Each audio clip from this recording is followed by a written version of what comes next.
buenas tardes a todos, a quienes están acá en el Zoom, número que va incrementándose, y a quienes nos observan por el sitio Soy Antofagasta y también por soycalama.cl. Me quiero tomar un par de segundos para comentar un poquito. Ayer falleció don Floreal Recabarren Rojas, exalcalde, exdiputado, probablemente el hombre público más relevante que ha tenido la ciudad en los últimos 50 años. Muchas de las personas que están acá dentro del Zoom y aquellos que están viéndolo por el sitio tienen un sentimiento, una sensación de pesar que es lógica para la magnitud, el tamaño de quién fue don Floreal. Así que nuestro cariño, nuestro respeto para su memoria, para sus familiares que están pasando un momento muy difícil. Muchas gracias. Igual que la semana pasada, junto a Ricardo Román. ¿Cómo está, Ricardo? Bien, gracias. En Santiago. En Santiago aquí, con un poquito de lluvia, esperando que llegue más lluvia. A ver si nos lava, ¿no? Nos purifica. Ojalá, sí, tiene una cosa media mágica la lluvia, así que está bien. Sí. ¿Y te parece si tú presentas a nuestro invitado que está en un exótico lugar? Ya nos va a explicar por qué tiene este escenario tan raro. ¿De quién hablamos, Ricardo? Bueno, estamos con Alberto Mayol. Yo creo que mucha presentación no necesita. Es una persona que ya lleva años, a pesar de su juventud, lleva varios años de ser una persona, un intelectual mediático, una persona muy conocida, líder de opinión, que nos ha ayudado a entender, a comprender cómo ha ido evolucionando este país convulso. Y tiene más bien una comprensión profunda. Uno quizás puede no estar de acuerdo en todo ello, pero sí que lo ha estudiado con seriedad, con profundidad, con ahínco, es claro. Y lo interesante sería que conversáramos a partir de su último libro, El Big Bang, donde hace un recuento que yo no entendía bien antes de leerlo por qué podía haber escrito tan rápido. Casi al otro día del estallido pudo tener su libro, pero la verdad es que era un síntoma más, digamos, en su estudio, en su obra, en su trabajo, y queda bien claro al leer el libro. Y una cosa que a mí me apasionó de la lectura, que es un libro, a pesar de que es un sociólogo, un libro que se lee como una novela. Está lleno de drama, de pasión, va creciendo el drama, la tensión, hasta el final. De hecho, los últimos capítulos son los más apasionantes. Entonces, es un libro que es fácil de leer y además produce una comprensión, produce una emoción grande leerlo. Y abre. A mí, la verdad, a pesar que está en un tono bastante, por decirlo así, profético, no sé si le guste la palabra, Alberto, quizás apocalíptico a rato, pero un libro que tiene sentido, tiene mucho sentido para este tiempo. De repente puede ser de su otro oficio de Alberto, podría ser para una ópera. Sí. Bueno, los Miserables, no sé, llamas, fuego por todos lados. Es bastante, y te gustaría que nos hablara de eso un poquito. Sí. Yo creo que mira, algo... Bueno, dale. O sea, me parece súper interesante porque permite primero varias salidas. Yo creo que yo soy convencido de que la tarea intelectual fundamentalmente, efectivamente, hay dos tareas fundamentalmente. Una es abrir trabajo, abrir hipótesis, abrir camino, y la otra es consolidar los caminos que existen para ver si funcionan o no funcionan. Ambas cosas son igual de legítimas, además. O sea, muchas veces veo a mis estudiantes muy preocupados de que tienen que verificar la hipótesis, cuando una tesis no debería ser peor porque se falseó la hipótesis. Es muy importante para la ciencia saber que algo no sirve, ¿ya? Algo que es razonable y sensato.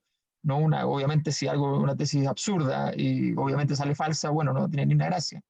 Si alguien toma el riesgo de hacer una tesis absurda para que salga verdadera, ahí tiene gracia, pero es un riesgo muy grande para hacer una tesis, ¿ya? Entonces, en el fondo, ese es el juego de la actividad. Y a mí me parece que hay procesos intelectuales en los que uno se encuentra, en los cuales no tiene mucho más que hacer que abrir camino, ¿ya? O sea, por el tipo de tema, o a veces por las propias habilidades, por qué sé yo, por una serie de razones, ¿ya?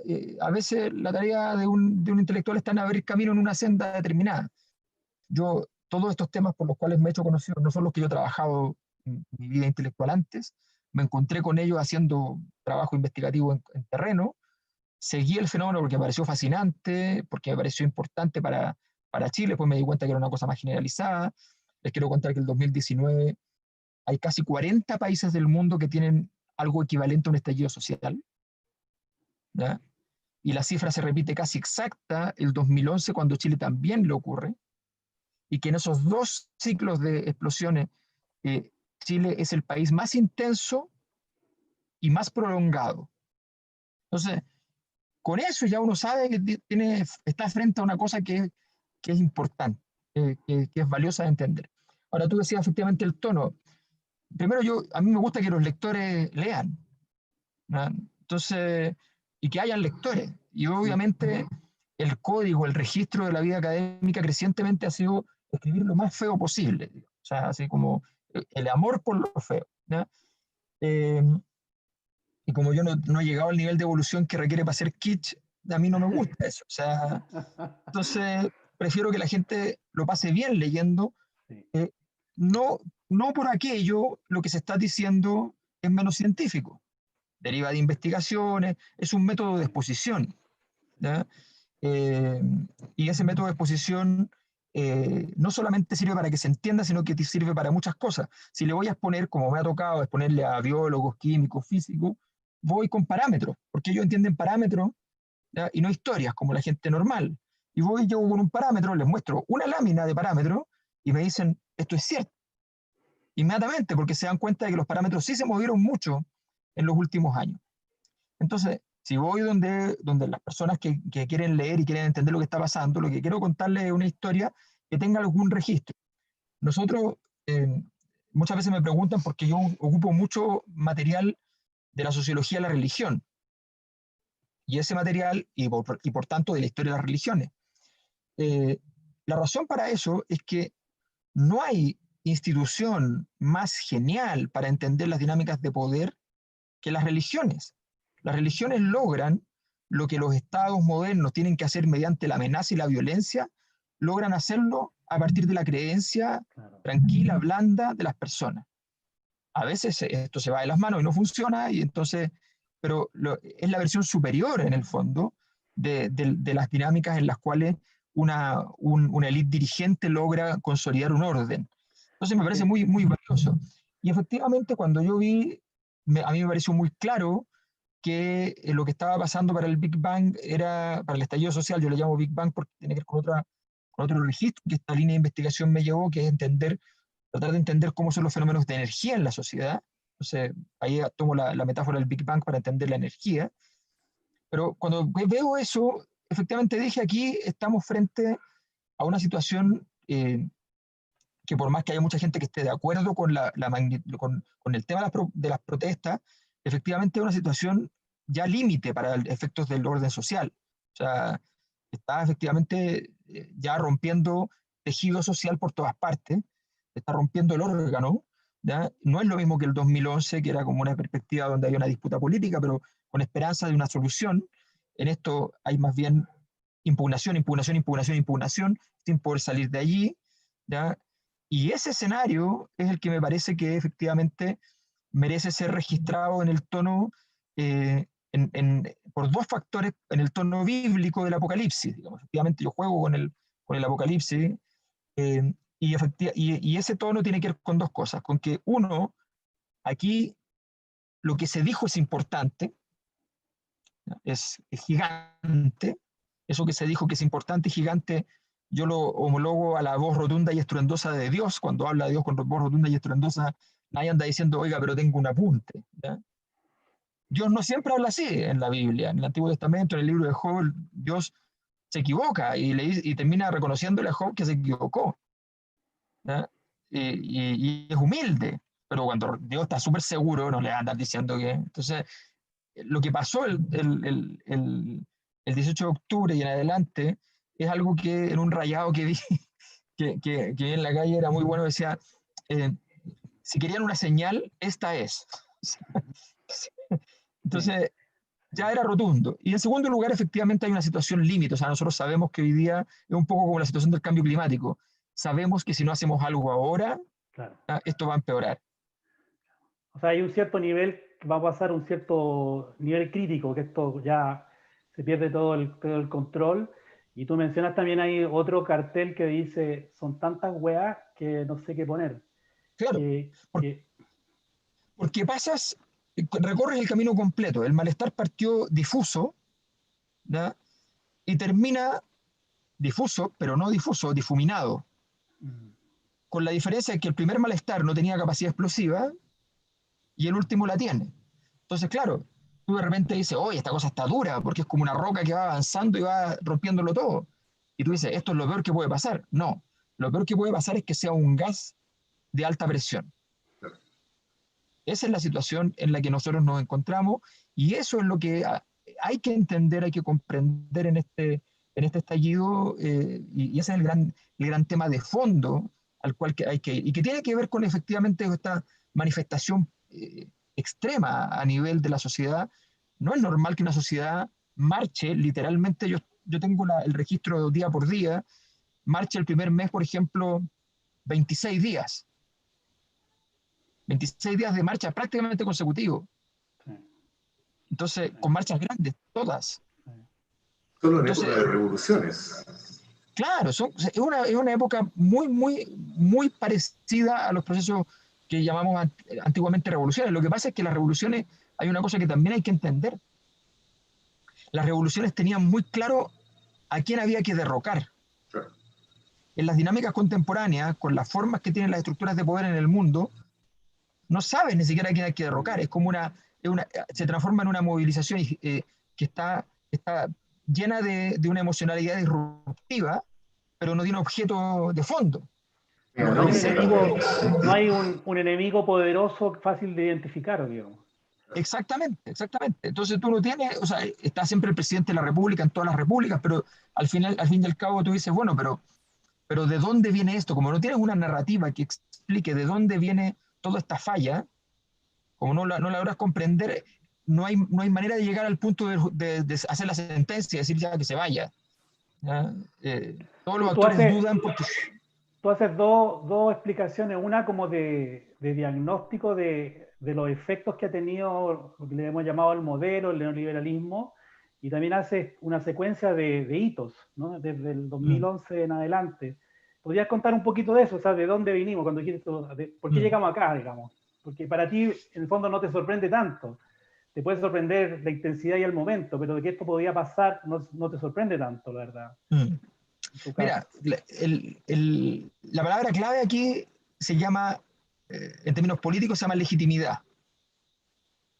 La legitimidad es un bicho bien raro, porque la legitimidad está hecha de cultura, pero es política. ¿Ya? Entonces es un bicho sociológicamente interesante. La mayor parte de la gente que hace investigación, sobre todo los cientistas políticos, analizan la legitimidad desde el punto de vista de las encuestas. No tiene, o sea, no solo no es pertinente, es que muchas veces no tiene nada que ver. ¿Ya? Alguien puede ser súper rechazado y al mismo tiempo ser legítimo.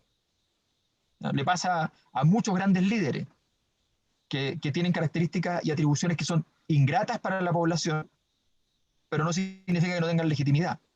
Y por eso, cuando tiene problemas los países tipo Churchill, los llaman, ¿no? Claro. Porque caen mal, pero son legítimos. De un padre, Entonces, una figura de un padre. exactamente. Entonces, esas situaciones, ¿no? Hay que tener súper claro. Bueno, aquí lo que hubo fue una fractura de legitimidad de un elemento que yo llamo los moduladores. Las instituciones actuales son equivalentes a los ritos antiguos. Y lo que hace un rito y una institución es controlar la energía de la sociedad que puede convertirse en disruptiva. Entonces le dan un camino, la canalizan y eso funciona formidablemente, una cosa fantástica. Y Chile siempre había sido un país con una densidad institucional muy elevada. La gente confiaba mucho en las instituciones. Eso hasta hace nada, estamos hablando hasta el 2011, donde, donde incluso un escenario en el cual yo desconfío del momento de la institucionalidad no implicaba que yo desconfiara de la institucionalidad. Un ejemplo súper claro es que eh, salimos, salimos de una dictadura donde estaban a cargo las Fuerzas Armadas y las Fuerzas Armadas eran las instituciones mejor evaluadas en transición. Porque tenía que ver con efectivamente valores que son de centurias. No son valores que están asociados a una contingencia. Entonces, por eso hay que ponderar la importancia de la caída institucional de Carabineros, porque no es normal. ¿Ya? Porque Carabineros tenía una característica que aparecía en su momento a lo improbable que cayera Bachelet, que como dijo la BBC, la podrían encontrar traficando osos panda, y la gente le diría, no, eso evidentemente no es tráfico. ¿Ya? Esa situación que tienen ciertas instituciones o personas con carisma, esa situación es muy importante, y en Chile se perdió a nivel institucional, y la combinación de factores fueron diversas, entre ellas una de las más importantes probablemente, que no tiene que ver con el caso del malestar en sí mismo, es el caso Caradima. Se rompe el modulador fundamental de la transición, que es la Iglesia Católica, y ese modulador, que era la reserva política de la élite y la reserva moral de la sociedad, ¿ya? Deja de modular cuando hay problemas. Bueno, dicho esto, entonces la legitimidad es lo primero. Y eso es lo que yo trabajo en el derrumbe del modelo. Y digo, el nivel de legitimidad de una combinación de instituciones caídas, públicas, más un empresariado caído, ilegítimo, en circunstancias que vivimos en una sociedad de mercado donde el empresariado necesariamente tiene un rol moral que cumplir, porque todas las sociedades se integran en la moral. Entonces esto le da una condición de legitimidad que hace insostenible la situación. Ese es mi diagnóstico para el derrumbe del modelo, y por eso se va a derrumbar el modelo. Ese es el argumento. Todo el tiempo yo estuve pensando, cuando escribo eso, que además me faltaba algo, que detrás del problema de la legitimidad había otro problema. ¿No? Yo siempre digo, los problemas económicos tienen detrás problemas sociopolíticos, los problemas sociopolíticos tienen detrás problemas antropológicos, y los problemas antropológicos tienen detrás problemas filosóficos. ¿No? Entonces, si uno trata de buscar, tiene que ir a buscar allá. Y durante todos estos años estuve buscando, y hasta que un día llegué a la conclusión de que lo que había era una falla operacional muy importante, que tiene que ver con lo que se llama el problema de la reciprocidad en antropología. Los primeros antropólogos que hicieron etnografías por todas partes, se iban a vivir a las tribus, descubrieron una cosa fantástica.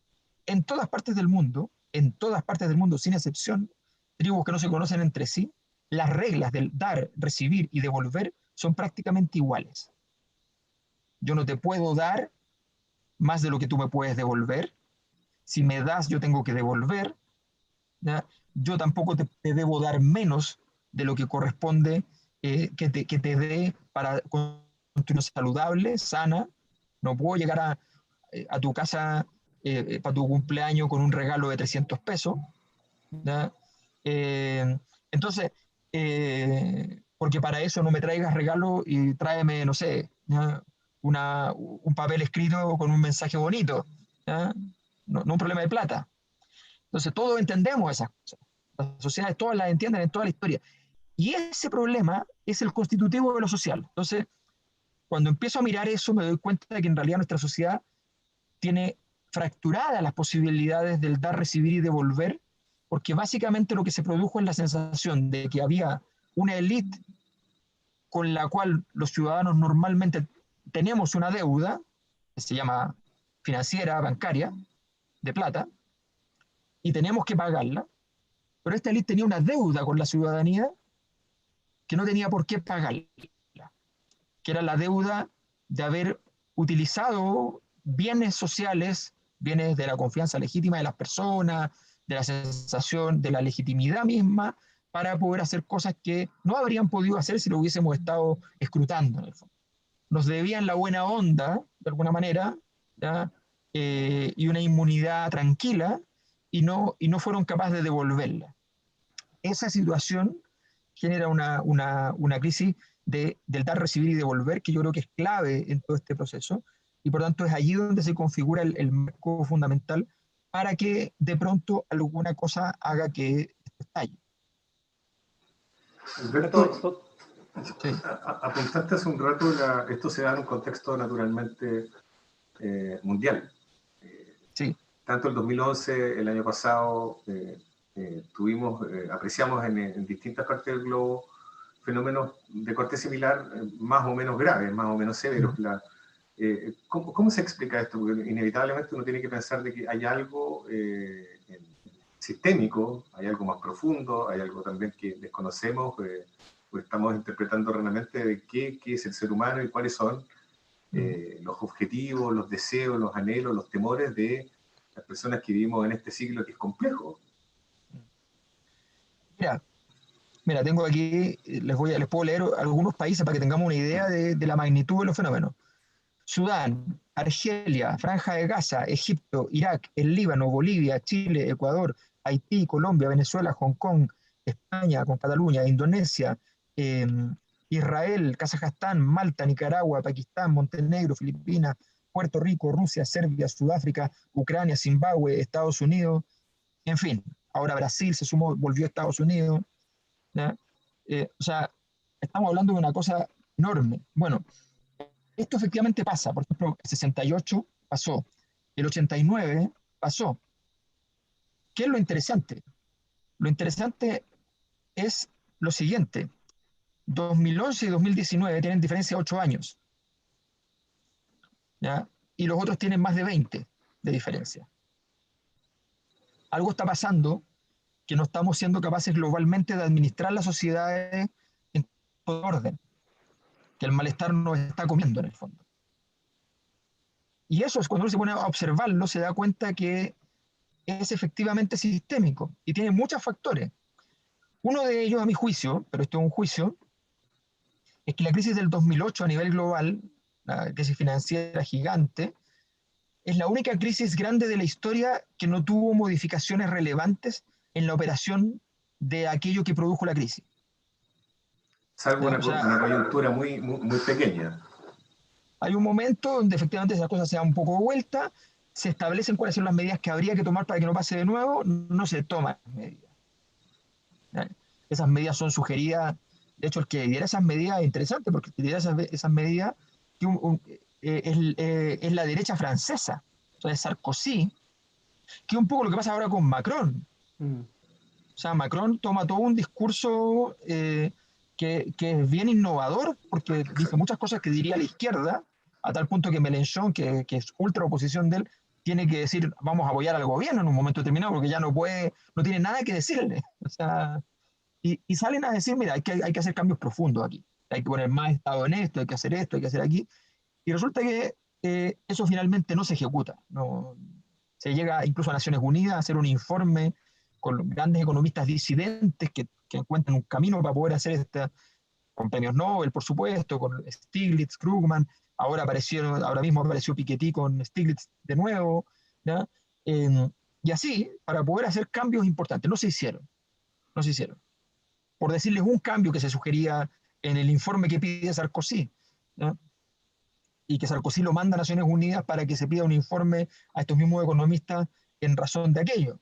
Ese informe decía que los países no debían tener sistemas bancarios concentrados normalmente, como ocurre en casi todos los países, en 3 bancos principales que se llevan gran parte del sistema.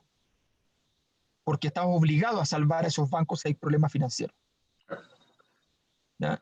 Entonces, con esa pura cosa yo te digo una cosa que estructuralmente es tan grande, que es tan difícil de mover, que evidentemente nadie decía que iba a ser fácil, pero no se hizo igual. No se hizo. Y el nivel de especulación, es cosa de mirar los derivados financieros. O sea, los derivados financieros hoy día son, qué sé yo, creo que son más de 10 veces lo que son la bolsa, que ya es especulación, ¿ya? Y la bolsa y los derivados financieros respecto a la economía real son como 100 veces. Entonces, y eso ocurrió en los últimos años, no ocurrió antes de la crisis. Ocurrió antes de la crisis y siguió ocurriendo, en el fondo. Lo primero es eso, que no fuimos capaces de generar esa transformación. Y en segundo lugar, es la condición del poder actual. El poder actual tiene que jugar un juego muy incómodo. Primero, la política actual en el mundo tiene que inventar que tiene poder porque no tiene tanto. Entonces tiene que andar diciendo que tiene poder. Y luego de que tiene poder, le piden que haga cosas. la mayor cantidad de cosas que hace la política en toda la vida, en toda la historia, ¿ya? Son cosas que moralmente son media, están ahí en el límite de lo moral. Porque la ética que inspira la política es la ética de la responsabilidad, que es comprender las consecuencias. O sea, el alcalde, la típica película gringa del alcalde de un pueblo que está un volcán estallando, que se niega, ¿ya?, a sacar a la gente de la ciudad hasta que efectivamente ya tenga claridad respecto al tema, ¿ya? Y el vulcanólogo que le dice que hay una alta probabilidad, el tipo le dice, bueno, pero a mí no me diga la alta probabilidad, dígame en el momento que va a estallar y yo salgo. No, pero eso es irresponsable. No, esa es mi pega.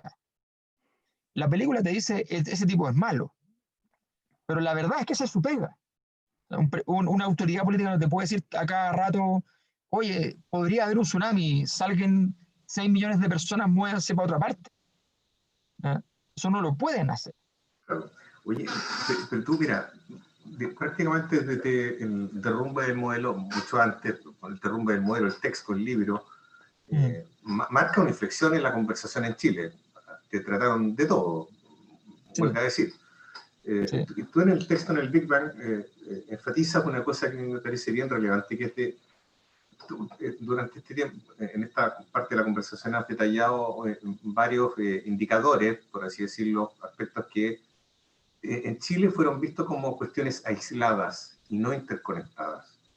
La principal conclusión que saca a la luz de tu escrito y a la luz de la realidad que hemos visto es que malos intérpretes de la realidad tenemos en el país, particularmente en la clase política, que no fueron capaces de unir los puntos y advertir de que estábamos en un escenario en ebullición y que desembocó en lo que desembocó. Ni hablar de lo que ha pasado a continuación. Pero ¿cómo es posible eso? Me cuesta entenderlo, prácticamente este malestar haya estado ahí larvado durante más de una década, o casi una década, y hayamos hecho tan poco, tanto en Chile como en el mundo. Pero ahí, ¿qué? Porque, o sea, viendo tu libro dice, hay cosas que uno puede llamar para poner así etiquetas, para hablar corto. Ahí puede ser neoliberalismo, a veces puede ser problema el capitalismo, pero a veces puede ser problema la modernidad, como tú decías, buscar en la antropología, en la filosofía. O sea, ¿cuál es cuál ahí? O sea, porque además lo que sí es claro a nivel mundial y aquí en Chile, que hay algo común debajo, porque hay una diversidad clara, evidente, una fragmentación de identidades, de grupos, está la primera línea, están los saqueadores, están el pueblo originario, y por qué a todos les pasa, se enojaron al mismo tiempo, digamos, y para el mismo lado. Entonces, ¿cuál es ahí? ¿Quién es? ¿El neoliberalismo? ¿Es la modernidad? Ya, a ver, sí, vamos a partir por ese derrotero para llegar a lo que plantea Víctor también, porque lo que pasa es lo siguiente, que el capitalismo, a ver, el siglo XX es un siglo del capitalismo, ¿ya? El socialismo es capitalismo de Estado, el socialismo no es otra cosa que capitalismo, es acumulación de capital que se concentra centralizadamente en el Estado y desde allí se producen los procesos de distribución o no se producen los procesos de distribución y se captura por la élite dirigente ese capital, ¿ya? Eso es. Por tanto, venimos de un siglo donde el capitalismo es y parece ser efectivamente el fin de la historia, ¿ya? Puede no serlo, pero en principio las probabilidades de que no lo sea, de que haya una deriva histórica a una situación distinta, se ven complejas porque las variables que definieron los que mejor investigaron eso, la conclusión de Max Weber, por ejemplo, es esto se agotará cuando se acabe el combustible, antes no. Y la tesis de Marx es que esto se va a acabar en la medida en que las contradicciones internas, ¿ya?, es decir, la misma población, ¿ya?, o la tasa de ganancia fallen, ¿ya? Falla la capacidad ideológica de sostener a la población convencida de que esto vale la pena continuarlo, o falla la tasa de ganancia y por tanto ya no existe el capitalismo. Bueno, cualquiera de esas hipótesis ha sido bastante explícito en la experiencia del siglo XX, es que no han sido suficientes para desestabilizar el capitalismo como tal. Se han desestabilizado ciertos tipos de modelos específicos del capitalismo, y en momentos determinados, en ciertos ciclos, y siempre la solución ha sido capitalista. Por tanto, no hay ninguna prueba de que esto sea, hay una salida distinta al capitalismo. Lo que sí es cierto es que el capitalismo propone un desafío mayúsculo para las sociedades, que es dinamismo y orden. Un dinamismo nunca antes visto, ¿ya? Económico, que permite tener un dinamismo a su vez en otras dimensiones, ¿ya? Y al mismo tiempo necesita efectivamente estructuración de un orden. Esa combinación es desde el día uno que parte del capitalismo, es compleja. ¿Significa eso que es imposible? No. Todas las grandes logros civilizatorios del ser humano, a propósito de la problemática filosófica, todos los grandes logros relevantes de los seres humanos, ¿ya? Están basados en lo que llamaríamos la cuadratura del círculo. O sea, lograr que dos cosas que son completamente opuestas funcionen. Cuando usted agarra un disco de música y lo pone, lo que usted escucha son dos cosas que son opuestas. La melodía y la armonía no se llevan bien. Pero la civilización occidental primero y después ya a nivel global logró hacer que esas cosas se llevaran bien, ¿ya? Y lo estableció como una técnica. El color y el dibujo se llevan mal.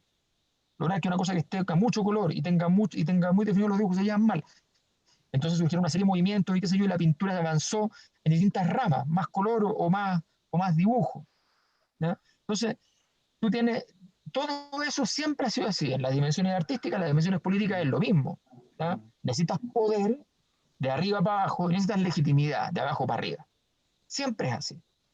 Y el capitalismo nos estaba diciendo necesitamos un dinamismo desquiciante de crecimiento económico y de capacidad de producción, innovación, y al mismo tiempo necesitamos orden, porque el capitalismo, ¿ya?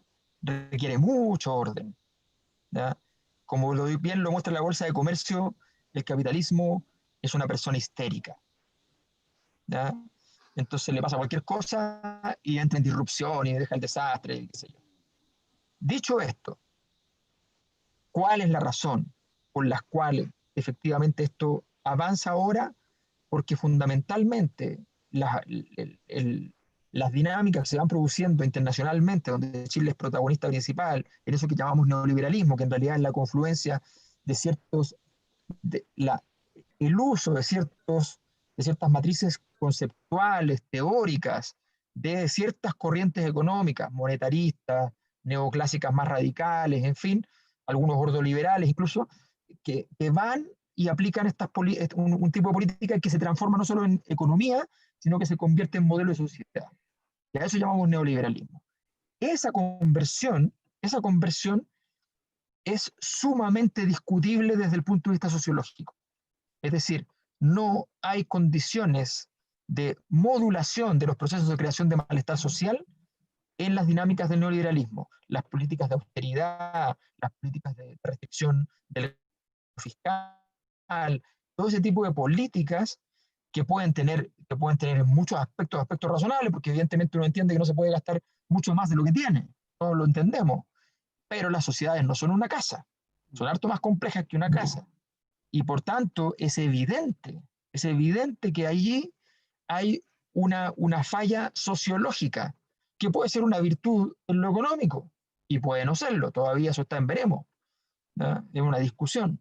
Pero tú, al aplicar las políticas neoliberales, tú le metes un motor gigante al dinamismo, y eso es verdad, pero no tienes ningún control de lo que pasa con la máquina. O sea, la siguiente, después de que tú le metes un gran motor al automóvil, supongo que le pones volante, ¿no?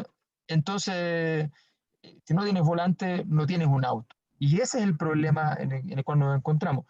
Dicho esto, entonces contesto lo que pasa con las élites políticas y su visión. Las élites políticas son muy poco osadas. Y son poco osadas porque no son las élites políticas en Chile, sino que aquí hubo un acuerdo elitario, ¿ya? se incorporaron ciertos grupos que no estaban dentro de la élite histórica y aceptaron ese acuerdo. Cosa que a veces logra tener un equilibrio. Esto siempre pasa en todas partes, no es nada feo, o sea, es normal. Lo que pasa es que si queda demasiado monolítico el acuerdo, ¿ya? O por demasiado No tiempo. tienes capacidad de reacción frente a otras problemáticas y tiendes tú, en la comodidad de tu situación, ¿ya? A decir, bueno, pero esto no debe ser tan esto lo vamos a arreglar, lo vamos a resolver, ¿ya? Y convence al mundo de eso, y por tanto no tuviste ningún costo porque lo convenciste al mundo. O sea, el texto de Bloomberg de estos días que debe destruir al presidente, que le importa mucho lo que diga Bloomberg, ¿ya? Diciendo que quisieron comportarse como un país rico siendo un país pobre, ¿ya? Eso nunca se quiso ir a decir a ninguna parte. Y los únicos temas donde Chile siempre se supo que era un país pobre eran los temas de infancia. Pues bien, las comitivas chilenas no iban. Entonces, entonces frente a eso, esa sombra que nosotros no queremos enfrentar, ¿ya? Efectivamente estaba allí. Y bueno, aparece. La élite entonces se escondió, se agazapó, porque además en eso estaba su propia supervivencia en este pacto. Y bueno, y ahí, y por eso yo le doy más influencia todavía, más relevancia a los intelectuales. O sea, la pega del intelectual de toda la vida, Sócrates mediante, es ser el mosquito que molesta al burro. Uso la metáfora exacta de Sócrates en una época que el burro tenía buena fama, ojo, ¿ya? Hasta la modernidad el burro simbolizaba la sabiduría. Después de la modernidad, que nos gustan las cosas rápidas, todo lo contrario. Entonces el burro, ¿ya? Está quieto y lo molesta una avispa, ¿ya? Esa avispa, ¿ya? Eso es la intelectualidad, dice Sócrates. Y entonces esa incómoda, tú la domesticaste. El año 98 hay un informe del PNUD sobre el malestar social en Chile. ¿Qué le pide el gobierno al PNUD? ¿Qué le pide el gobierno de turno al PNUD? Que cambie el título.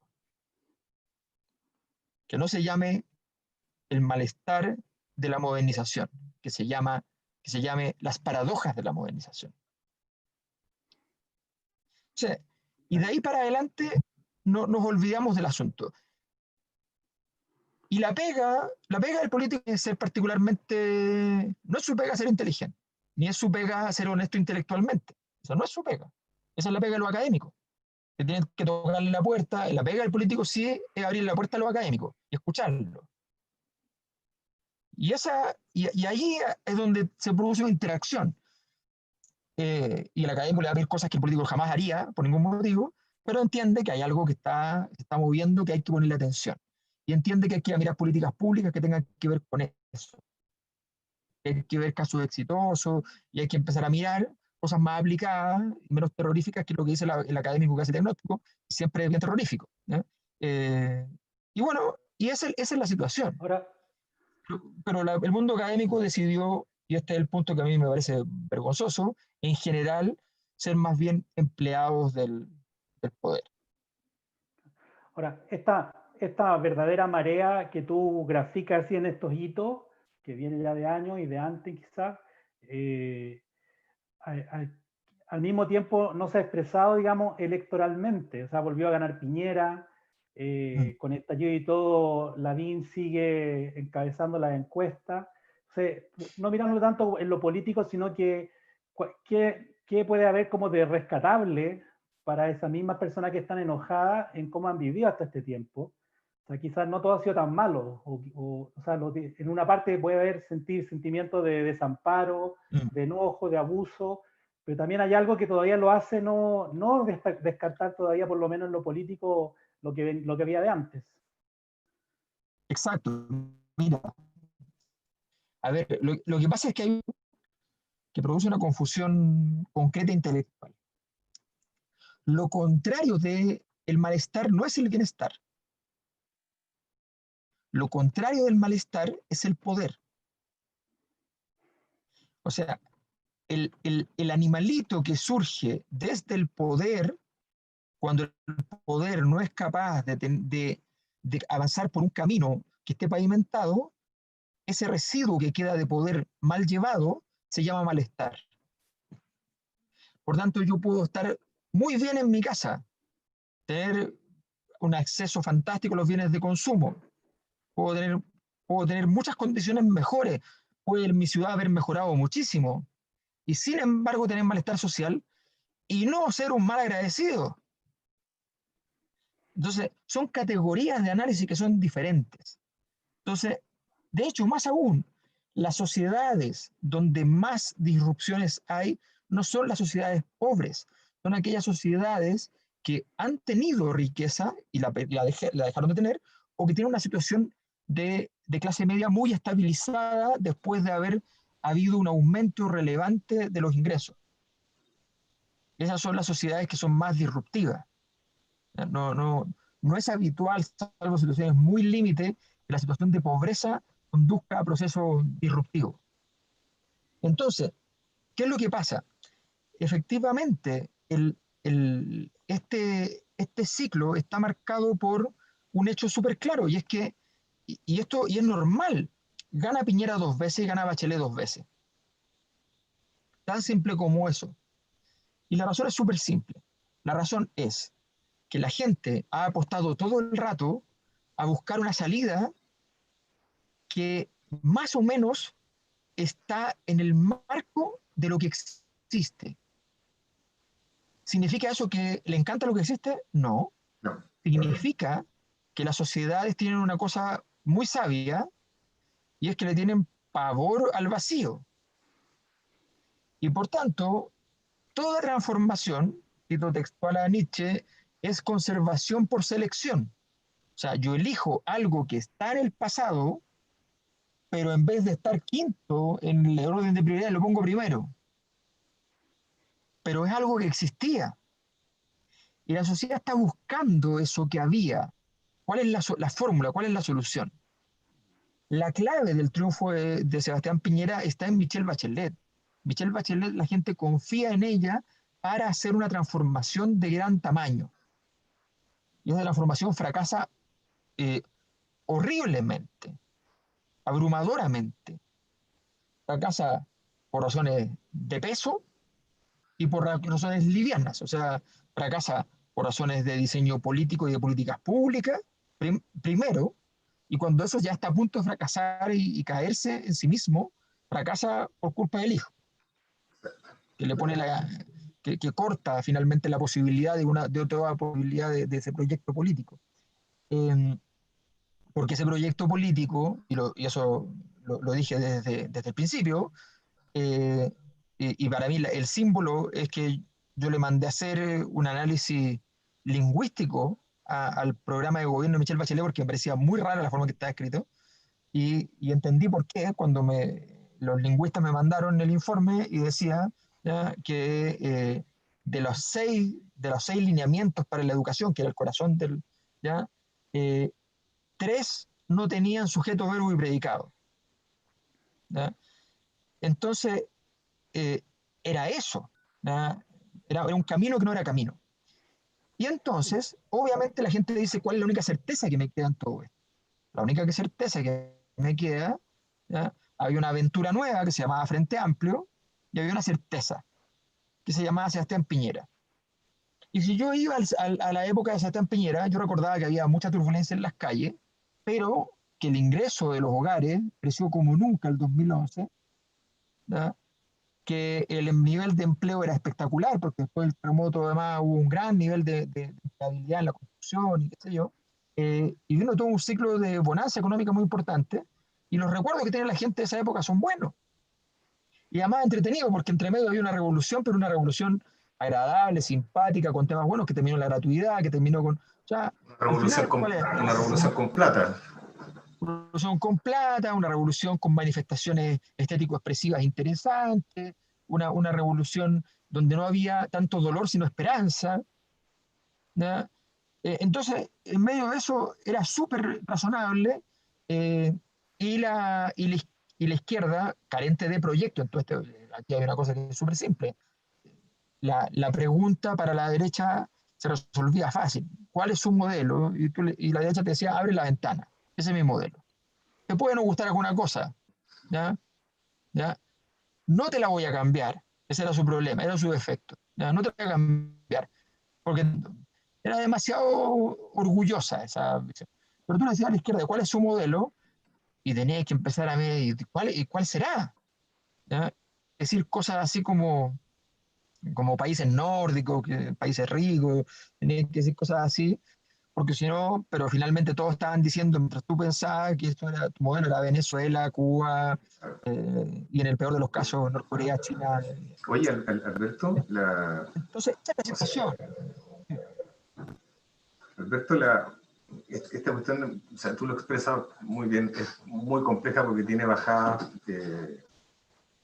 políticas, económicas, confianza, institucionalidad, modernización, economía. Eh, eh,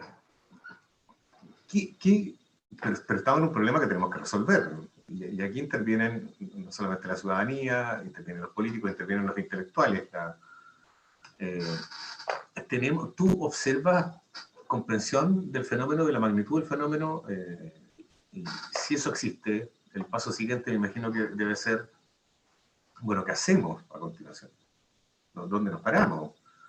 Es probable que no sepamos, no lo sepamos, y esa mera declaración ya nos ayude muchísimo a poder avanzar, pero en el entendido de que tenemos que llegar a un acuerdo para construir algo que no sabemos qué es. Bueno, yo en esto no, desgraciadamente,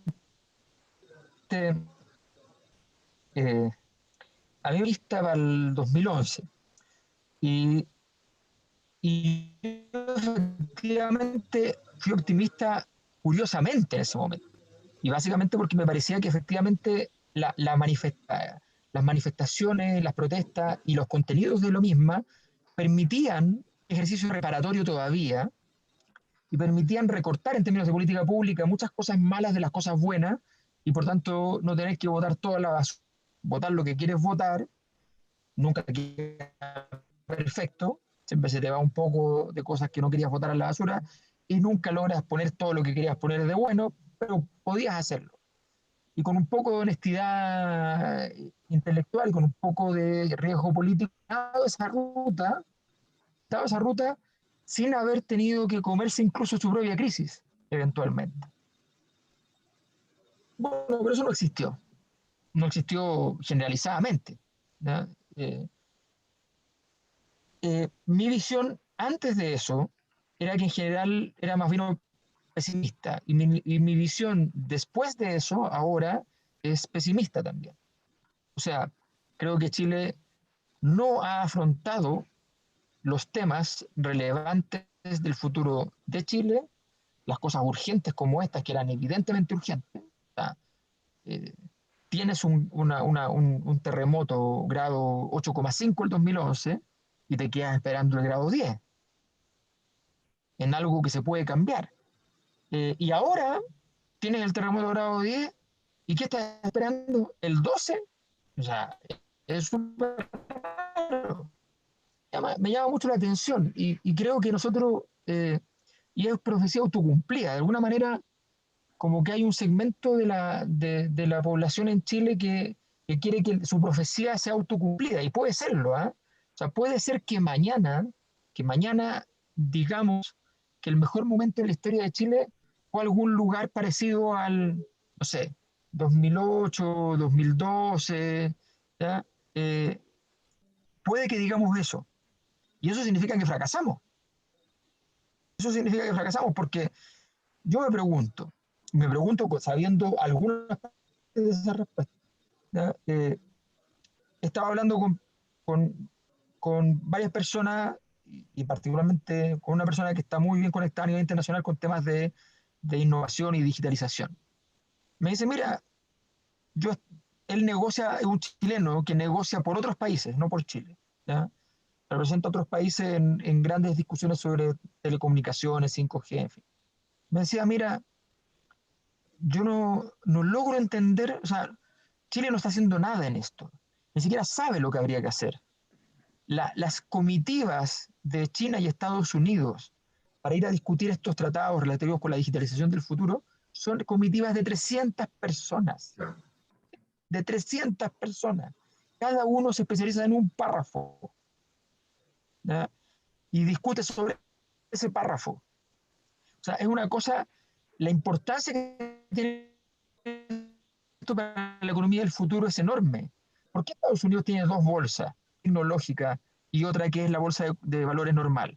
Porque en algún momento el crecimiento de uno va a significar la caída de la otra. Entonces, aquí hay un futuro que viene que es muy distinto. Nosotros, ¿qué estamos haciendo? Nada. Nada. Entonces, estamos enfrentando la discusión, la problemática, con seriedad. O sea, aquí que la izquierda diga, no, pero no vamos a permitir que lleguen los robots. Bueno, súper. ¿Qué vas a hacer? ¿Te vas a parar dónde? ¿Ya? O sea, y viceversa. La derecha dice, bueno, esto es inevitable, por lo tanto tenemos que simplemente aceptarlo. No, tú tienes que establecer un modelo de desarrollo con el futuro de Chile, con las particularidades de Chile, con las condiciones de Chile. Y esa discusión no se ha hecho seriamente. Esa es la problemática. Lo que aquí falta es explicación, de discusión.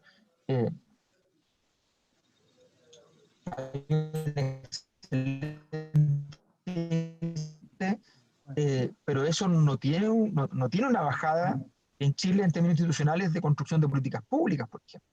Entonces, estamos todavía pensando en las políticas públicas desde el punto de vista de cómo se diseña formalmente una política pública y después cómo va y se evalúa la política pública. Oye, pero si estamos hablando de unas cosas donde hoy día las políticas públicas puede ser hasta diseño urbano. Entonces, tú terminas tu libro comparándonos con un niño inquieto que necesita cariño. Y quizá este tiempo de pandemia y la tragedia económica que viene va a hacer eso mucho más urgente y quizá ayudado por lo que pasa en Europa, aparece como mucho más disponible el que este país se muestre más cariñoso con sus ciudadanos. Digamos, pensando, yo tengo un amigo que me hace un análisis tremendo y yo digo, ¿y cómo se arregla? Me dice, eso tiene otro precio, me dice. Entonces, en este caso puede ser parecido. O sea, ¿qué ves tú ahí como salida? Porque uno ve esto de creación de riqueza, claramente estamos completamente perdidos como país. No estamos pensando en cómo se crea la riqueza en 5 años más. Pero también en esto otro, de convivencia, de integración, de cohesión, tampoco, ¿no? ¿Cómo se sale de aquí? ¿O cómo tú te imaginas esa salida? O sea, que esa no fue cosa bien. ritual. Suponemos que no fue exacto. bien, digamos. No fue bien. ¿Qué sería que no fue bien? Bueno, lo que pasa, a ver, la capacidad de acción tiene que ver con una cosa que vamos a llamarla así, que tiene que ver con los recursos que manejamos las personas en nuestro entorno. Nuestros recursos son recursos económicos, políticos, culturales, simbólicos, ¿ya? De todo orden. ¿Ya? Los recursos no son plata, muchas cosas. Y esos recursos te permiten salir de situaciones límite. ¿Ya?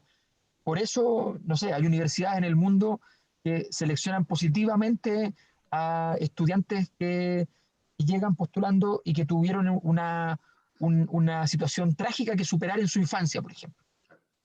Porque saben positivamente, no es un invento ni es caridad, saben positivamente que esa persona tiene una capacidad de resiliencia que es superior a mucha otra gente. Y por tanto va a enfrentar los desafíos de la frustración en el mundo académico mucho mejor que otra gente, que es el gran predictor de éxito, en comillas. Bueno, ¿esto qué quiere decir? Que la visión de las políticas públicas no es obvia. O sea, imagínate que nosotros estamos así, literalmente. Oye, faltan camas de hospitales, entonces hay que hacer más camas de hospitales. A ver, sentémonos a mirar cuando decimos faltan camas de hospitales, ¿qué significa eso? Porque de seguro que faltan camas de hospitales, pero también de seguro que hay otras cosas que se pueden hacer que no requieren camas de hospitales para resolver el problema que está de fondo. ¿Ya? Entonces, en el fondo, la gran pregunta es cómo tú te anticipas a los problemas. Yo cuando viví en España, por ejemplo, las políticas públicas son muy buenas. Yo viví en Madrid estudiando, cuando estaba estudiando el doctorado, y yo vivía en una plaza que era bien mala cuando yo llegué a vivir. Y justo cuando yo llegué me tocó ver el proceso de evolución porque aquellos lugares que se están muriendo, ¿ya? Allá las ciudades inmediatamente ponen plata, invierten para evitar que se muera. Porque cuando ya se muere es muy difícil cambiarlo. Entonces meten plata, y entonces la gente que vive ahí también le mete plata a sus propiedades, a sus departamentos y a los edificios, porque ven una inversión pública y se potencia, entonces se mejora rápidamente todo. Bueno, es tal el nivel de inversión y de modificación de ese espacio que andaba buscando un taxi, no encontraba, que sé yo, tuve que caminar, qué sé yo, y finalmente llego a una plaza, digo, qué raro, yo vivía por acá y no conozco esta plaza, encuentro un taxi, me subo al taxi, me doy la vuelta, me doy cuenta que estoy pasando por el departamento donde yo vivía, estaba en la plaza donde yo vivía. Había cambiado tanto que era irreconocible. Entonces, porque la dinámica duró 10 años, no, 15 años. Entonces, eso, cuando tú imprimes una dinámica de resolución, y esta pandemia ha generado, estamos generando respuestas que son como automáticas.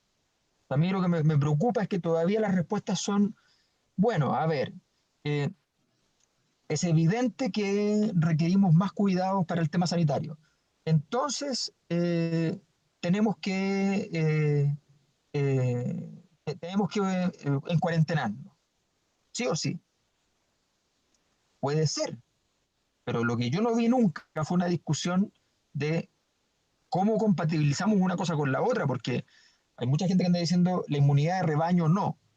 La única cosa que existe en la historia de la humanidad contra los virus es la inmunidad de rebaño. La única. Los virus nunca han sido derrotados por el ser humano. Los virus se van y vienen cuando quieren.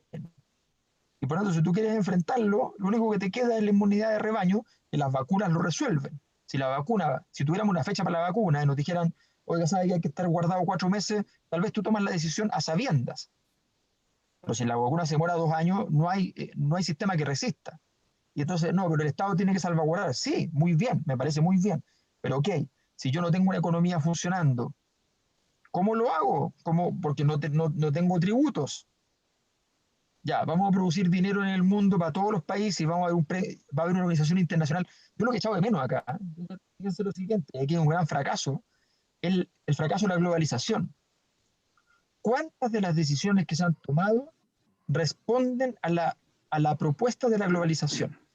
O sea, uno mínimo, pero mínimo, estaría imaginándose que en este momento los ventiladores mecánicos viajan por el mundo en aviones de país en país, del país que se le está yendo el virus al país que le está llegando. Mínimo. Y de ahí para adelante. Las No, lo que estamos camas, haciendo los es, médicos. exacto, haciendo lo contrario, requisando.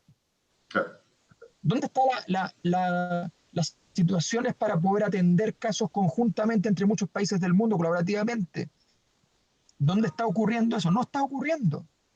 Entonces, cuando tú ves eso, dices, bueno, pero entonces este era un sistema operativo que servía para transportar capitales, para transportar migrantes, ¿ya? Y para nada más. Entonces, se cae eso. Entonces, cuando tú hablas de efectivamente, ¿a qué nos referimos con eso que vamos a llamar aquí efectivamente cariño? ¿A qué nos referimos? Nos referimos fundamentalmente a que tu primera responsabilidad, tu primera forma de dar cariño a una sociedad, efectivamente es decir, ok, voy a tomar decisiones que que permitan generar una dinámica de bienestar y que permitan resolver la angustia existencial de las personas lo mejor posible desde el principio.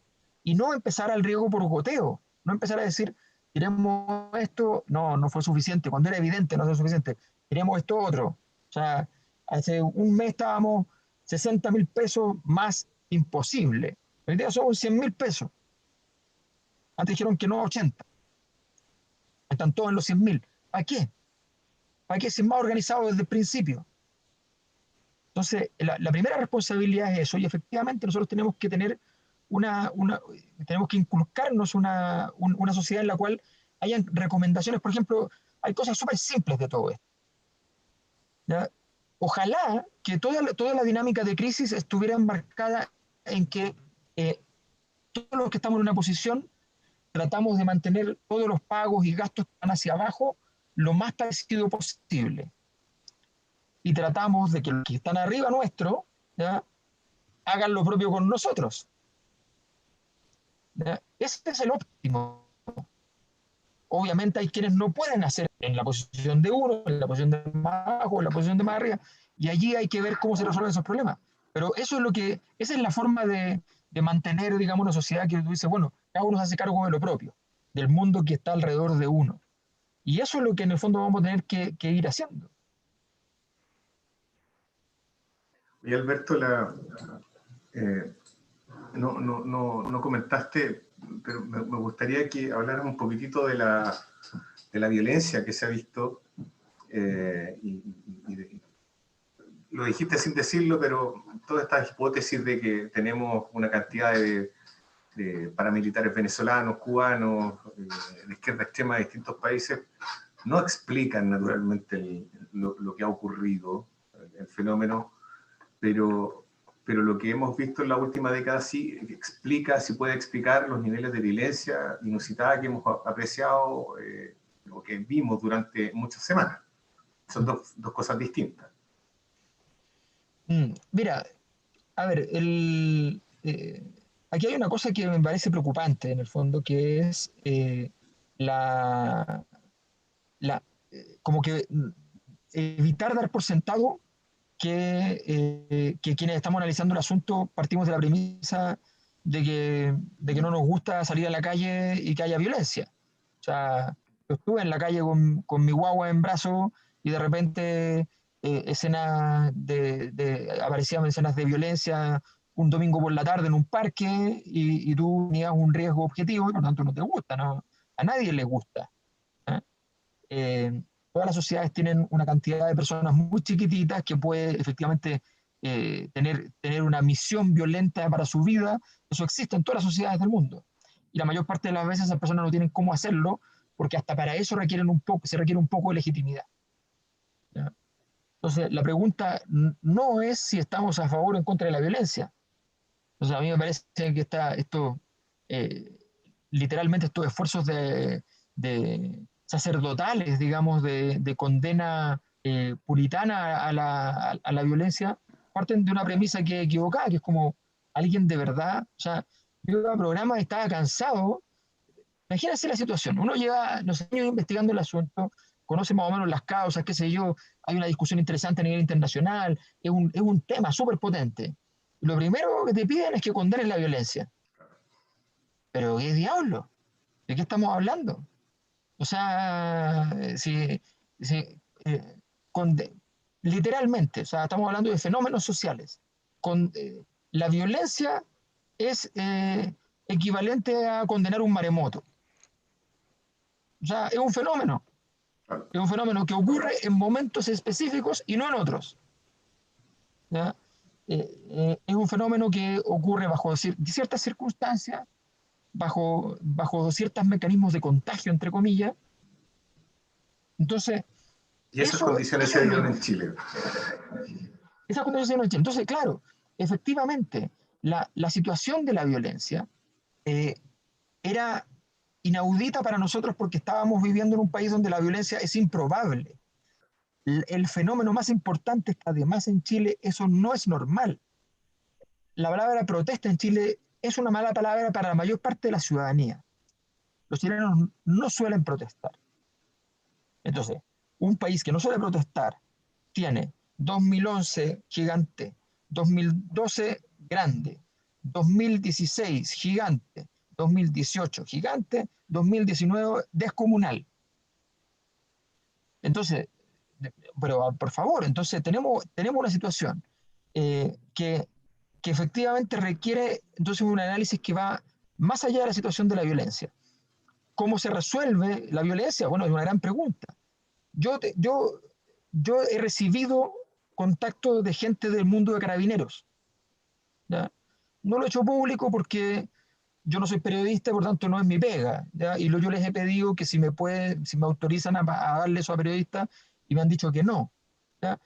Y tengo mucha información, pero voy a contar solo alguna, la que me parece que es más pertinente a esto y que no genera más impacto. Lo que ellos me decían es que efectivamente habían jefes que los tenían, que no les interesaban aquellos culpables que no cumplían un perfil, aquellos culpables de violencia que no tenían ideologías extremas de izquierda, que no tenían visitas, relaciones en correo electrónico con Venezuela o equivalente, con Cuba o equivalente, con Rusia o equivalente, no era interesante. Solo interesaban, y desgraciadamente para ese jefe no encontraron nada, ni una sola persona, solo le interesaban los casos donde efectivamente se daban esta, ojalá, nación, ¿ya? Y que significaba que esto era una operación, ¿ya?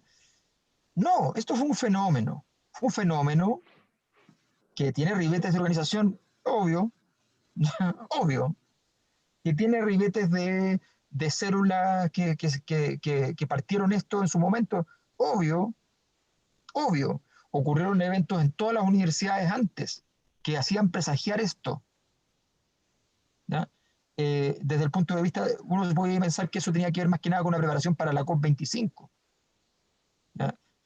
De hecho, si uno quisiera pensar que algún ente superpoderoso podía hacerle una crisis a Sebastián Piñera, la conveniencia era hacerla durante la PEC o durante la COP25, no antes.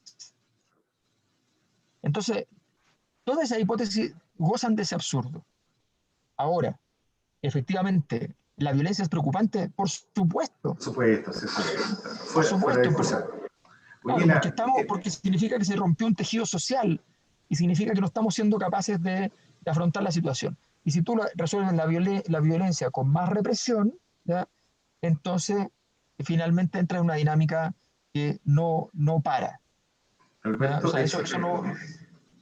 es inevitable preguntarte, Antofagasta, ¿tú observas algo particular? Voy a repetir más o menos la misma pregunta que hice la semana pasada. Estábamos habituados a episodios de este tipo en Concepción, Santiago, Valparaíso, pero no Antofagasta. Tú conoces bien Antofagasta. Es un territorio que reproduce o amplifica estas características que tú has definido respecto de Chile, digamos, y eso es lo que explicaría tal vez la explosión que hemos visto, ¿o no? Mira, para decirlo en simple, la situación es la siguiente. Es así como el gran panorama de lo que pasa en ciudades como Antofagasta es la siguiente. En todos los países del mundo, ¿ya? Esta es la frase que nunca le gustó al presidente del Consejo Minero cuando se la decía, pero esto es sociológico, ¿ya? En todos los países del mundo que son mineros, la probabilidad disruptiva es mayor y la inestabilidad política es mayor. Chile es un país relativamente exitoso, pero no exitoso, relativamente exitoso en controlar esos elementos disruptivos. Es decir, Chile es un país que ha logrado no estar como Canadá o Australia, ¿ya? Que han logrado controlar bastante bien las problemáticas que plantean las zonas mineras, pero ha estado en un término medio, y es uno de los pocos países que están en un término medio, porque la mayor parte de los países mineros o les va finalmente muy bien, resuelven todos sus problemas y qué sé yo, o están en una situación bastante precaria y les cuesta estructurar una solución política, económica en general, ¿ya? Entonces, la problemática habían varios problemas de por medio, entre muchos otros, algo que ahora se empezó a discutir. Nosotros lo planteamos con una investigación que hicimos largo tiempo atrás en Antofagasta, de que era bien evidente que se requieren cierto nivel de tributación local, ya sea que los impuestos que ya existen, parte llegue directamente a los municipios y gobernaciones, intendencias, ¿ya? O sencillamente que haya un nuevo tipo de impuestos que lleguen a esos lugares para consolidar la posibilidad de las políticas públicas en eso, mayor diseño de las políticas. Bueno, Antofagasta en ese sentido, entonces, es una, es una víctima perfecta, la ciudadanía es una víctima perfecta en momentos de caída institucional. cuando se desploma el aparataje institucional de un país, cuando la pérdida de confianza es radical, las zonas mineras entonces tienden a estallar con más intensidad. La razón es muy simple. La operación de la zona minera es por definición concentrada. O sea, por definición, yo no puedo decir voy a hacer una zona minera distribuida de origen. Los países mineros que son exitosos en eso son países que tienen un gran diseño de política para ver cómo distribuyen la riqueza que se produce. Y eso se ha mejorado en los últimos años, en todo caso, en Antofagasta, porque se han tomado medidas al respecto. Nosotros veíamos, por ejemplo, que la compra a proveedores se hacía en Santiago, a proveedores, cosas sencillas. ¿Ya? Ahora hay todo un modelo en muchas de las compañías para poder comprar en Antofagasta. Eso cambia radicalmente la cantidad de plata gastada en un lugar y en otro, y evita la situación absurda de Antofagasta de subconsumo, o sea, bajos niveles de consumo interno con el ingreso per cápita más alto de Chile. Curiosamente, curiosamente es un fenómeno que todavía no se entiende bien por parte de algunas compañías mineras. Es una cosa que recién se está comprendiendo. Exacto, la magnitud política, o sea, que tiene una definición de ese tipo, ¿no? Exactamente, porque si tú tienes un sistema en el cual de toda la plata que entra a la región a través de las compañías, qué sé yo, hay un porcentaje que se va a compañía que es fuera de Chile o dentro de Chile. Hay otro porcentaje que se va con los trabajadores a gastar a otros lugares, porque los trabajadores de Antofagasta Minero tienen en promedio, su hogar queda a 600 kilómetros, en promedio. ¿Ya? Entonces, evidentemente se van a gastar la plata en otra parte, viven en otra parte, toman un avión, se van y la gastan en otra parte. Entonces tenemos una situación de subconsumo evidente. Eh, y tienes efectivamente a las compañías que estaban comprando o que si algunas siguen comprando fuera de la región para cosas que podrían comprar adentro. ¿Ya? Entonces, frente a eso, te encuentras y dices, bueno, pero esto es absurdo porque finalmente entonces la plata no se está quedando en la región. Y además el sistema tributario es centralizado, se va al centro y el centro dice, no, a las regiones mineras no hay nada en particular que darle. Entonces, y punto, y la plata se fue. Entonces, esa situación hace que sea más radical la problemática porque la presión cuando uno habla del dar, recibir, devolver, que hablamos al principio, tiene que ver con eso que llamamos desigualdad. O sea, la desigualdad tiene que ver no solamente con el hecho de que hay gente que tiene más y gente que tiene menos. El problema es que hay una sensación de que hay quienes no devolvieron lo que tenían que devolver. No tienen por qué siempre devolverlo en plata. Ahora, es bien difícil devolver una cosa que tendría que ser en plata, devolver de otra manera, pero hay talentos en la historia que lo han logrado. ¿No? Pero ese es el problema. Ese es el problema. Entonces, finalmente no se está logrando la devolución.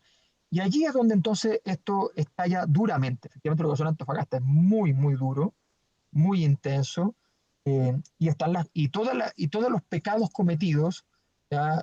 Los problemas urbanos gigantescos, los problemas de no haberse hecho cargo de un modo serio en términos de políticas públicas, de los campamentos, ¿ya?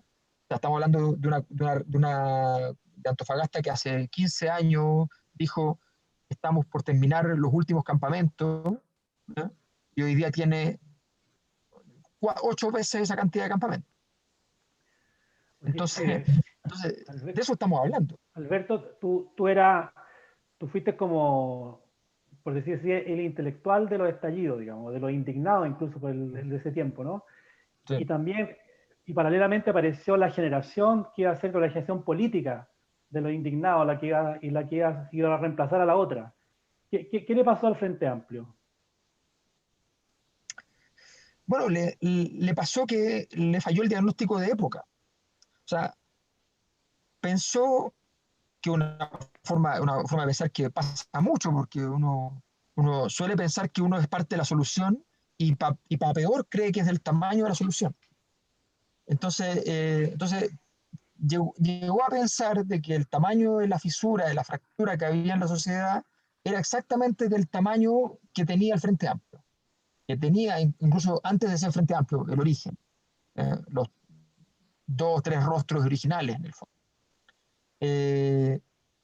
Y bueno, y para eso requería un diagnóstico de época de entender de qué tamaño era el problema.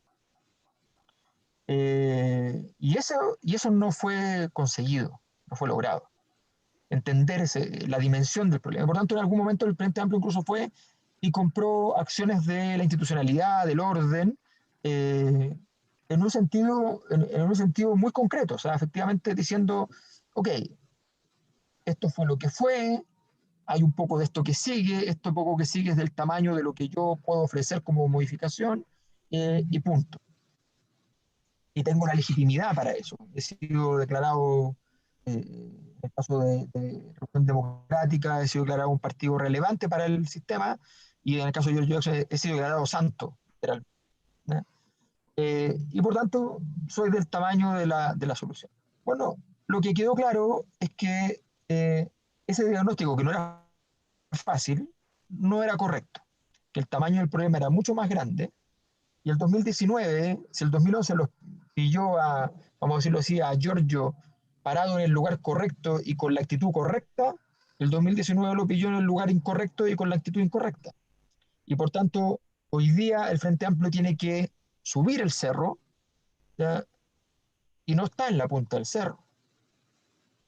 Y por tanto, tiene la problemática de que no tiene cómo abordar una situación para la cual no estaba preparado.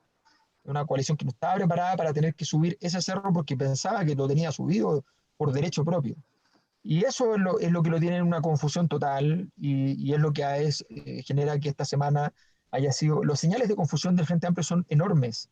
Lo que pasa es que la mayor parte está tan la devastación que a nadie le importa mucho la noticia de eso.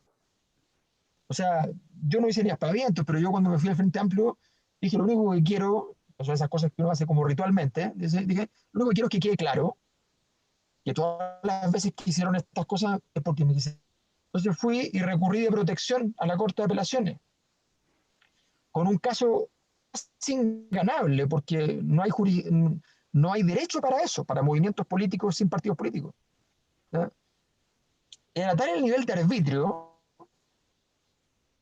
que lo ganamos, porque entre otras cosas, ¿ya? En las actas decía, si vamos a echar a Mayol, tenemos que hacerlo bien. O sea, en las actas. Entonces, y las actas las pidió la Corte y por tanto las vieron. Entonces, frente a ese nivel de arbitrariedad, yo les dije, bueno, saben que yo me voy, pero a la gente de mi movimiento que quiera estar adentro, que la participar en la mesa como estaban antes, restituyan sus derechos. Y mandaron un texto donde básicamente decían una cosa que era más bien colonial, que es, acatamos lo que dice la Corte Suprema, pero no lo vamos a cumplir, la Corte de Apelación. No apelaron a la Suprema. Bueno, cuando yo veo a alguien que me manda un texto escrito que dice eso, yo digo, es como, perdieron la razón. O sea, por último no me contesten, pero un texto escrito que dice no le hace caso a un juez. La incivilidad completa.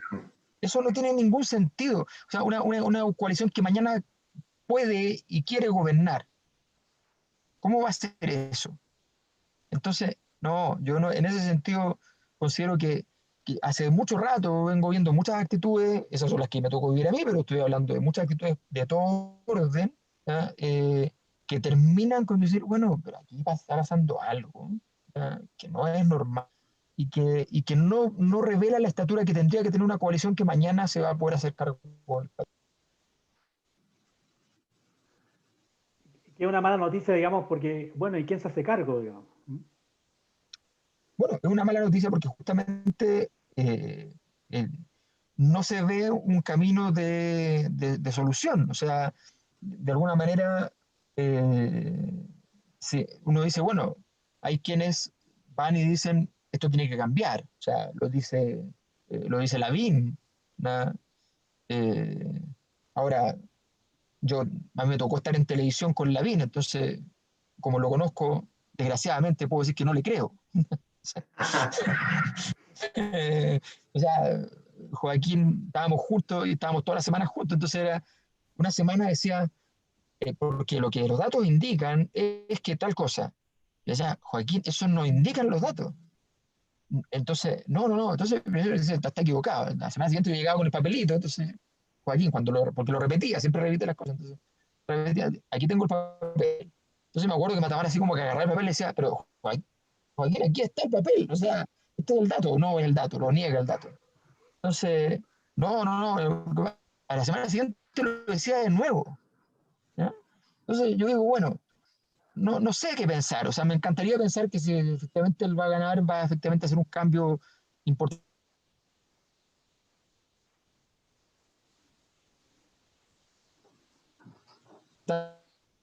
Uh, Se nos fue, parece, ¿no? parece que quedó congelado. El modelo de sociedad, o sea, espinoso, todo, No, se escucha mal, definitivamente. y,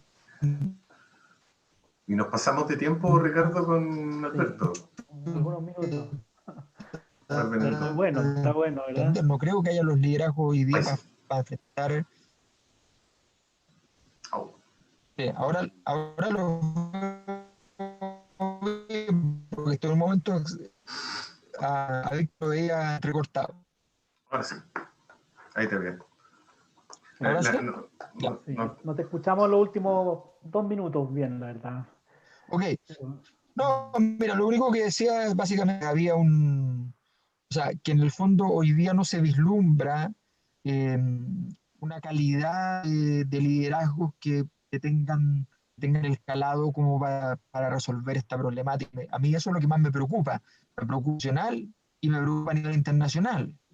En general no ve esa sapiencia, esa capacidad, esa sabiduría en el fondo de poder enfrentar un desafío como este. Y eso es lo más preocupante.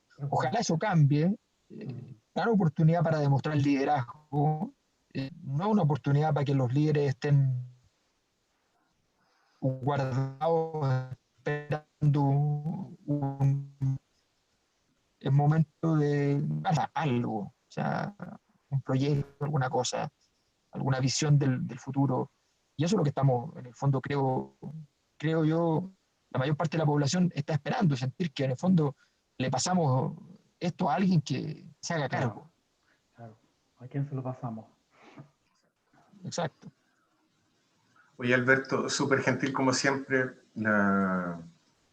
Tu conversación, voy a enfatizar esto, reiterarlo, de que llevas años trabajando en el animal, como le pusiste tú. Sí. Eso tiene un valor tremendo. Yo creo que has sido corajudo, has sido valiente, te has comido algunas funas importantes, bueno, pero hay que definitivamente escuchar más y ser más tolerante, ¿no? Aquí no hay verdades, pero hay muy buenas interpretaciones que vale la pena escuchar. El acto generoso que haces con nosotros de dedicarnos tiempo y responder nuestros comentarios, nuestras preguntas, de verdad te lo agradecemos infinitamente. Ricardo. No, mira, yo solo quiero contarte que, para cerrar, yo creo que una cosa muy importante para quienes estamos en el mundo académico es la siguiente. Yo no tengo ninguna duda que hay mucha gente que considera que esto que lo que yo señalaba o que señalo no es pertinente, es absurdo. Y está muy bien, eso no tiene ningún inconveniente. La gran pregunta es que quienes trabajamos en esto, lo mínimo que tienen que hacer, y que yo conozco académicos que lo han hecho, ya los puedo nombrar, o sea, no tengo ningún problema. Yo me acuerdo haber hecho el atisbo de esto en una encuesta que hice el 2005,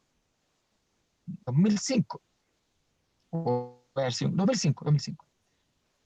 Me llamó, se consiguió mi teléfono, yo era chico, desconocido, no tenía nada, se consiguió mi teléfono Óscar Godoy, en ese entonces director de la encuesta del CEP. Hablamos 2 horas y tanto por teléfono, me preguntaba respecto a cómo había construido las variables que estaba midiendo en la encuesta, por qué estaba preguntando esas cosas. Me preguntó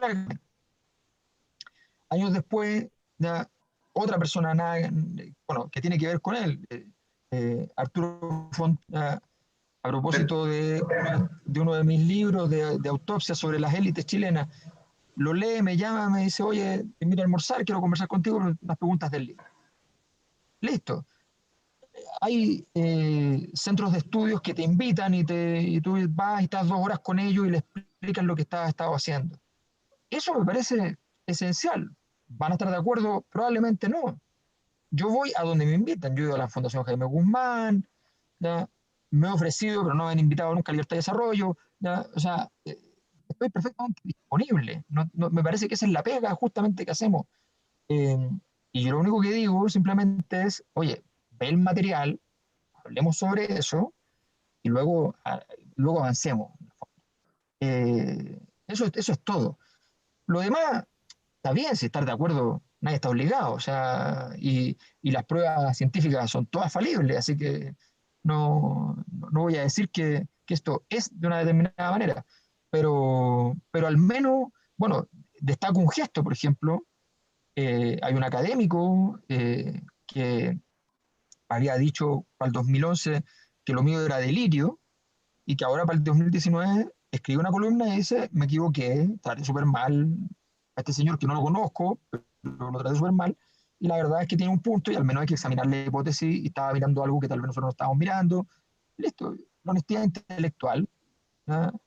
Me parece que eso vale para todas partes. ¿Ya? Y esa es una colaboración que yo creo que es bien importante que se haga en el fondo del mundo académico, porque si no, no vamos por nunca llegar a donde el sistema político va a decirle, mire, ¿sabe qué?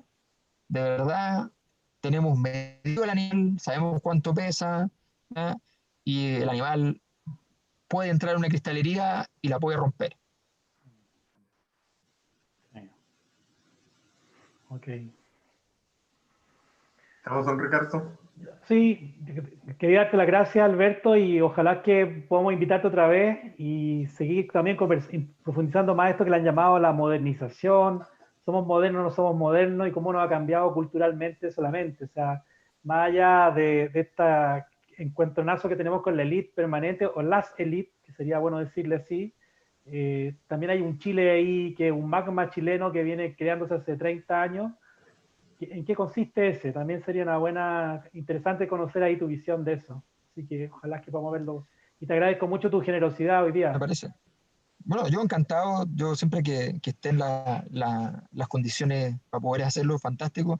Normalmente yo viajaba bastante a Antofagasta, pero últimamente no creo y próximamente no creo que sea muy posible. Tendremos Así Zoom por que, ahora. así que será por suma ahora, pero encantado. Muchas gracias a ti, Ricardo, a Víctor, por la invitación que muchas veces me ha cursado ahí en Mercurio de Antofagasta. Así que muchísimas gracias y un abrazo y a todas las personas que nos están viendo. Hay varias preguntas allí, hay mucha gente que conozco también.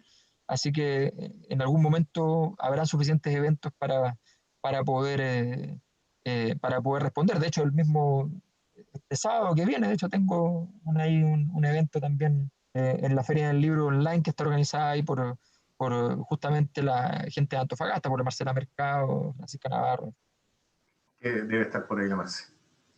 Bueno, Sí, te Oye, seguiremos en esperemos YouTube, como que, todo tu evento ahí lo vamos escuchando permanentemente. Está muy bueno, muchas bueno. gracias. Muchas gracias. esperemos que hayas llegado a destino, Alberto. No te preguntamos si ibas Sí, viajando. sigo donde mismo. Eso es muy Es malo, la porque forma no de huir de los avanzamos niños. nada, weón. No avanzamos nada.